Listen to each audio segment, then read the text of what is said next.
নমস্কার বন্ধুরা, মধুর রান্নাঘরে সবাইকে স্বাগত।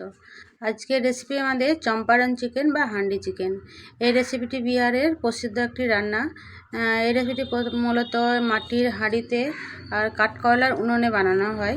আমি সেই রেসিপিটা মাটির হাঁড়িতে তো বানাবো, কিন্তু কাঠকয়লা তো নেই এখন আমার কাছে, তাই আমি গ্যাসের মধ্যে আমার মতো করেই বানাবো। রেসিপিটি কিভাবে বানানো হচ্ছে দেখে নেওয়া যাক। প্রথম থেকে শেষ পর্যন্ত দেখার অনুরোধ রইল।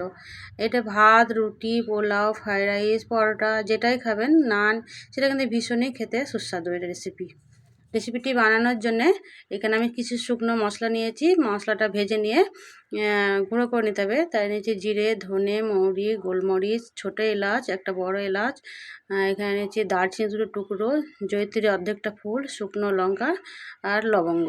এগুলো শুকনো খোলাতে লো ফ্লেমে আমি একটু ভেজে নেব। এটা লাল করে ভাজার কোনো প্রয়োজন নেই, হালকা করে ভেজে নিয়ে গুঁড়ো করে নিতে হবে। এখানে গুঁড়ো করে নেব। আমি এখানে বাটিতে 100 গ্রাম তেল দিয়েছি, সর্ষের তেল। তেলটা খুব ভালো মতো গরম করে নিতে হবে। এই সর্ষের তেলটা গরম করে নিলে যে কাঁচা গন্ধ সেটা চলে যাবে, আর রান্নার মধ্যে সেই কাঁচা গন্ধ পাওয়া যাবে না। খুব ভালো করে ধোঁয়াটা গরম করে নিতে হবে। তেল ভালো মতো গরম হয়ে গেছে, আমি গ্যাসের ফ্লেমটা বন্ধ করে সাইডে এখন রেখে দেবো। এখানে একটা পাত্র নিয়েছি, আর নিয়েছি পেঁয়াজ কুচিয়ে নিয়েছি। 1 কিলো চিকেনের জন্য 500 পেঁয়াজ নিয়েছি। এই রান্নাতে কোনো জলের ব্যবহার করা হয় না, তাই পেঁয়াজটা বেশি লাগে। তো আমি এখানে 500 গ্রাম পেঁয়াজ নিয়েছি, পুরো পেঁয়াজটাই দিয়ে দিচ্ছি। পুরো পেঁয়াজটা দিয়ে দিয়েছি। এখানে দিয়ে দিচ্ছি আর 4টে কাঁচা লঙ্কা, ঝালটা আপনাদের মতো করে দেবেন। 2টো তেজপাতা নিয়েছি, তেজপাতা দুটো ভালো করে ছোটো ছোটো করে টুকরো করে দেবো।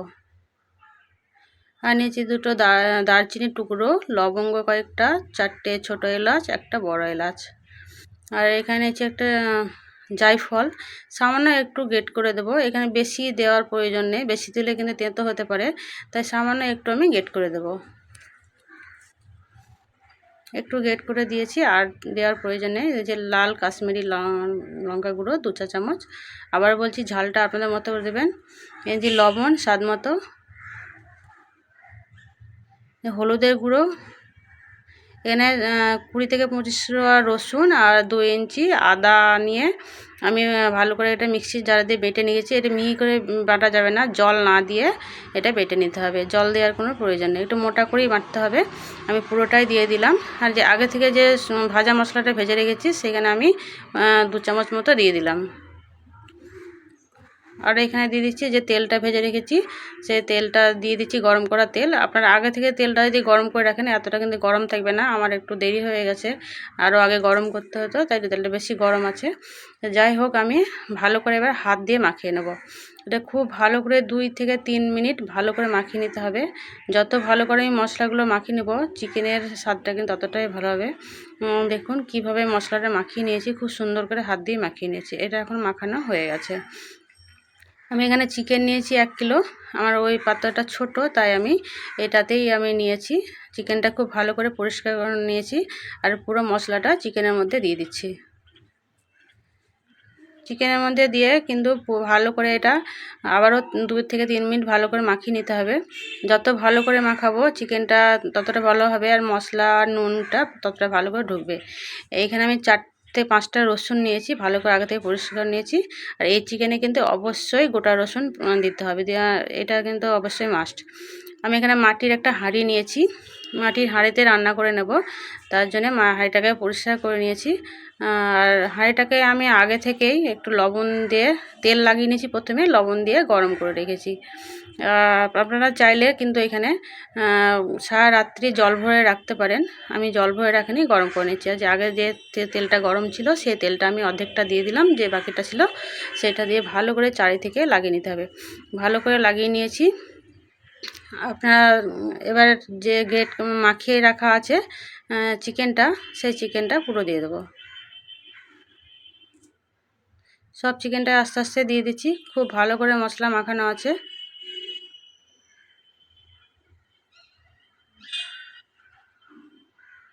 রসুনগুলোও দিয়ে দিলাম। এই চিকেনে রসুনটা খেতে কিন্তু ভীষণই একটা সুন্দর ফ্লেভার আছে রসুনের, খেতে ভালো লাগে চিকেনের গোটা রসুনটা, অবশ্যই আপনারা দেবেন। পুরোটা দিয়ে দিয়েছি। এখন এবার ঢাকনা লাগিয়ে মুখটা আঁটিয়ে দিতে হবে। এইরকম মাটির একটা আমি ঢাকনা নিয়েছি, ঢাকনাটা দিয়ে আটা আগে থেকে আমি মাখিয়ে রেখেছি, সেই আটাটা দিয়ে ভালো করে মুখটাকে বন্ধ করে দিতে হবে। খুব ভালো করে চারিদিকে লাগিয়ে নিতে হবে আর মুখটাকে বন্ধ করে দিতে হবে। কোনো রকম যেন ভেতরের যে হাওয়া সেটা যেন বাইরে না আসে, তার জন্য আমি এই আটা দিয়ে ভালো করে মুখটাকে বন্ধ করে দেবো।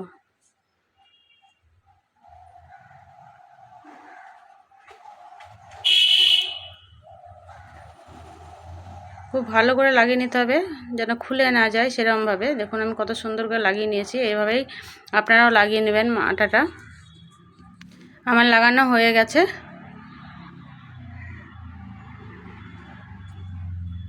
এখন এটা গ্যাসের মধ্যে বসিয়ে দেবো।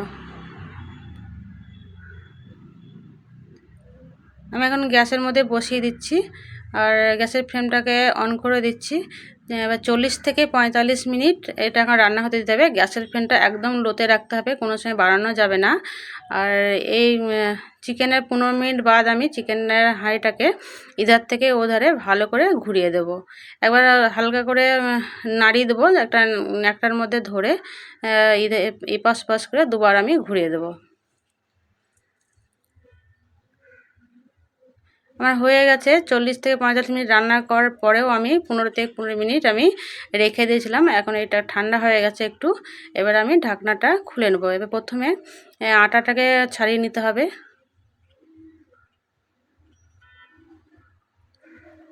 এবার আমি খুলে দেখাচ্ছি। দেখুন